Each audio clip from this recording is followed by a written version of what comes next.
Hey, there you are. My name is Myriam and today I will show you our plant in Konz. So let's start.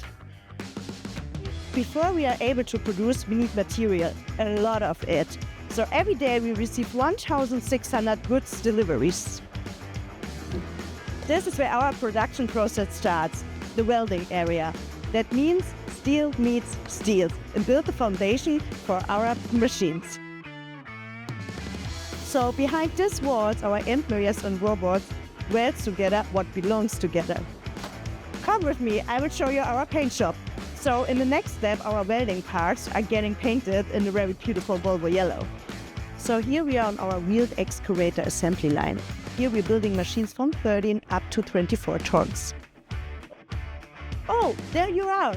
Electric or diesel powered, we are building wheel loaders from electric L20 up to the L50 on the same line.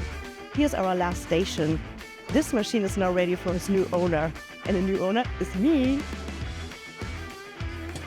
So see you in Konz. Oh, there's the radio. Let's play music.